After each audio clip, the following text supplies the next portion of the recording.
এবারের মতো ইঁদুরটা পালিয়ে গেল। এর পরের বার দেখতে পেলে আর ছাড়বো না। ইস, বড্ড খিদেও পেয়েছে, আশেপাশে কোনো খাবারও দেখছি না। শিয়াল এসব বলতে থাকে আর আশেপাশে খাবার খুঁজতে থাকে। শিয়াল অনেক খোঁজার পরেও কোথাও কোনো খাবার খুঁজে পায় না। খিদের কষ্টে শিয়াল অসহায় হয়ে পড়ে আর হঠাৎই তার চোখ যায় এক গুহার ওপর। ওই তো এক গুহা দেখা যাচ্ছে। আজ মনে হয় না কোনো খাবার খেতে পারবো। আমি বরং গুহার ভেতরে গিয়ে বিশ্রাম নেই। যেই বলা সেই কাজ। শিয়াল আর এক মুহূর্ত দেরি না করে সেই গুহায় প্রবেশ করে বিশ্রাম নিতে থাকে। কচ্ছপ বন্ধু, আজ আমরা অনেকগুলো মাছ পেয়েছি, তাই না? আজ আমি দারুণ মজা করে খাবো। মাছ ধরে বেশ মজা হলো। কচ্ছপ বন্ধু, আমরা তো চলে এলাম। হ্যাঁ হ্যাঁ টনে বন্ধু, তুমি এক কাজ করো, আমার গুহায় কয়েকটা মাছ রেখে বাকিটা তোমার বাড়িতে নিয়ে যাও। এই বলে টনি ও কচ্ছপ যেই না গুহার ভেতরে প্রবেশ করবে ঠিক তখনই টনির চোখ পড়ে মাটির নিচে। মাটির নিচে টনি দেখতে পায় কয়েকটা পায়ের ছাপ। দাঁড়াও কচ্ছপ বন্ধু, কি হলো? এভাবে দাঁড়াতে বললে কেন? নিচে দেখো, কারো পায়ের ছাপ। নিশ্চয়ই তোমার গুহায় কেউ আছে। তাহলে এখন কি করবো টনি বন্ধু? দাঁড়াও, আমি দেখছি।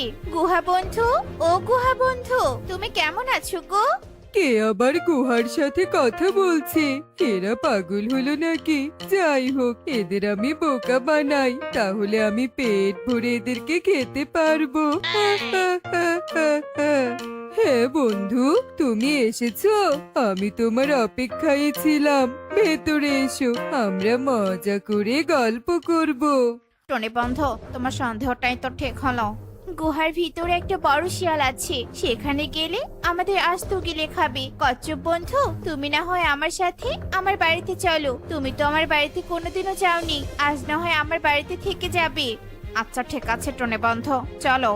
এরপর টনি ও কচ্ছপ টনির বাড়ির দিকে রওনা হয়। অন্যদিকে শিয়াল গুহার বাইরে চলে আসে। এ কি, আমার শিকারগুলো পালিয়ে গেল?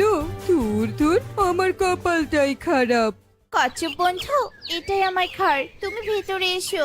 টনির ঘর দেখতে কত সুন্দর। আজ প্রথম টনির ঘর দেখলাম, চোখ আমার একদম জড়িয়ে যাচ্ছে। আর আমি কি একটা গুহায় থাকি, ভালোই লাগে না। কি হলো তোমার? কি এমন ভাবছো? না না, সেরকম কিচ্ছু না। তোমার ঘর দেখছিলাম, খুব সুন্দর তোমার ঘর। এভাবেই টনি ও কচ্ছপ কথা বলতে থাকে আর দেখতে দেখতে সেই দিন কেটে যায়। পরের দিন সকালে টনি বন্ধু, মাছ খেতে খেতে না আর ভালো লাগে না। চলো না, আজ আমরা মজার মজার ফলমূল সংগ্রহ করে। তুমি যেহেতু চাচ্ছ, তাহলে চলো। এরপর টনিরা ফল সংগ্রহ করার জন্য বনের উদ্দেশ্যে রওনা হয়। তারা কিছু দূর যেতেই পথে টিয়ের সাথে দেখা হয়।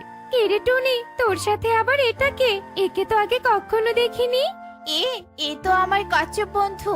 আমাদের এদিকে একে কখনো আসেনি। নদীর পাশে এক গুহায় থাকে। ও আচ্ছা, তাহলে তোরা এখন কোথায় যাচ্ছিস?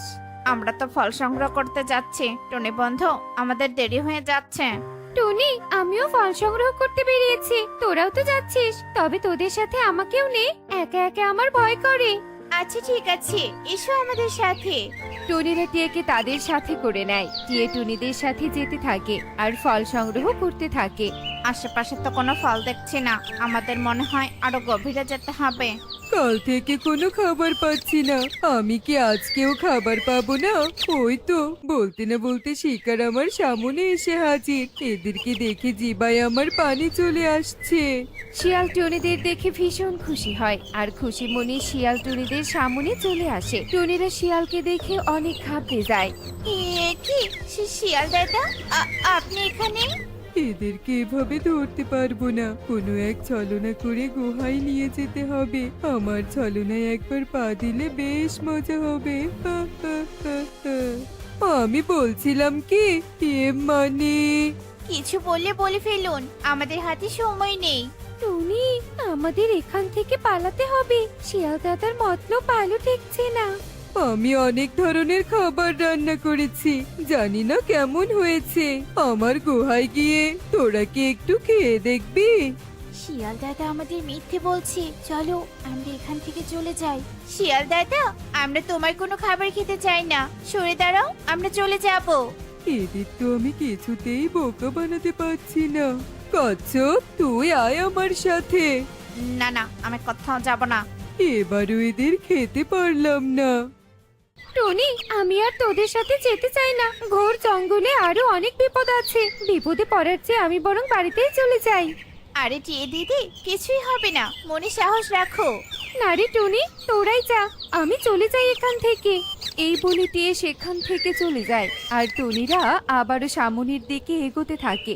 তারা এগোতে এগোতে অনেক দূরে চলে যায়। এই বনে দেখে খাবারের খুব অভাব, সেই সকাল থেকে হেঁটেই চলেছি কিন্তু কোনো খাবারই পেলাম না। এখন বনে চলে এলাম আমি। কচ্ছপ বন্ধু, এই ডাইনি তো আমাদের দিকে আসছে। আমরা আজ বিপদের উপর বিপদে পড়ছি, এখন আমরা কি করব? আমার তো কোনো চিন্তা নেই, আমি আমার খোলসের ভেতরে ঢুকে যেতে পারবো। তুমি আমাকে একা বিপদে রেখে পালাতে চাচ্ছ? নিজে বাঁচলে বাপের নাম, ডাইনির হাতে মরাচ্ছে আগে নিজের জীবন বাঁচাই। তুমি এত স্বার্থপর হলে কি করে? তোমার কি মনে নেই আমি তোমার জীবন বাঁচিয়েছিলাম? ওইসব মনে রাখার সময় নেই, আমি চললাম বাপু। এরপর কচ্ছপ তার খোলসের ভেতরে চলে যায় আর টুনি ভয়ে এদিক ওদিক ছোটাছুটি করতে থাকে, কিন্তু লুকানোর মতো কোনো জায়গা খুঁজে পায় না। তাই সে মনে সাহস রেখে কচ্ছপের পাশেই দাঁড়িয়ে থাকে। অন্যদিকে ডাইনি টুনির কাছাকাছি চলে আসে। অবশেষে কাউকে খুঁজে পেলাম, আজ একেই খেয়ে আমার পেট ভরাবো। ডাইনি, তুমি এসেছো? আমি তোমার অপেক্ষাতেই ছিলাম। আমার অপেক্ষায় ছিলি মানে? তুই আমাকে দেখে ভয় পাচ্ছিস না? আমি তোকে আস্ত ডাইনির সাথে লড়াই তো পারবো না, কিন্তু বুদ্ধিতে তো পারতেই হবে। কোনো রকমে জীবন বাঁচালেই হলো। আমি তোমার জন্য উপহার নিয়ে এসেছি, তুমি কি সেই উপহার নিতে চাও?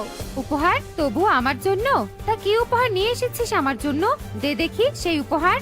ডাইনি, তুমি এই খোলসটা দেখতে পাচ্ছো? এর ভিতরে অনেকগুলো হরিণ আছে। হরিণের মাংস খেতে দারুণ মজা। তুই মিথ্যে বলছিস না তো? আমি কি করে তোর কথা বিশ্বাস করব শুনি? আমি তোমাকে সত্যি বলছি, তুমি আমাকে বিশ্বাস করতে পারো। আমি হরিণগুলো তোমাকে দিতে চাই, কিন্তু খোলসের ভিতর থেকে হরিণগুলো বের করতে একটা রশির প্রয়োজন। তুমি এখানে অপেক্ষা করো, আমি গিয়ে রশি নিয়ে আসছি। ঠিক আছে, তাড়াতাড়ি আসবি।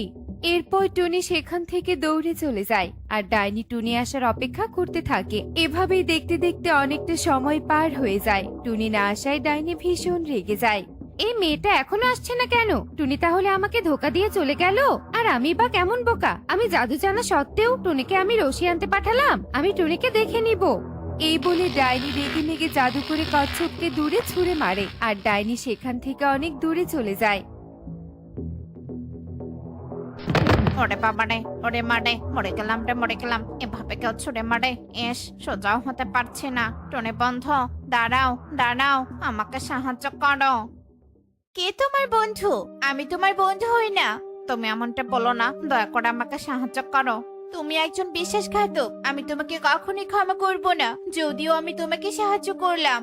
টনি, আমার একবার কথাটা শোনো, এটা আমার করা উচিত হয়নি। টনি সবসময় আমার বিপদে পাশে ছিল, আর আমি টনির বিপদে লুকিয়েছিলাম। আমি খুব দুঃখিত টনি, আমি তোমার কাছে এখন ক্ষমা চাইলেও আমাকে ক্ষমা করে দিবে না।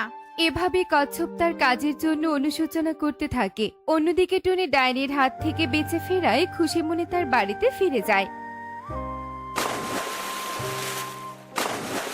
দেখলে তো বন্ধুরা, বিশ্বাসঘাতকরা একবার বিশ্বাসঘাতকতা করলেই আর কারো বিশ্বাস অর্জন করতে পারে না। এমনই সব মজার মজার শিক্ষণীয় টুনি পাখির গল্প দেখতে আমাদের সাথেই থেকো। আর গল্পটি কেমন হয়েছে তা কমেন্টে জানাতে ভুলো না কিন্তু। Bye bye.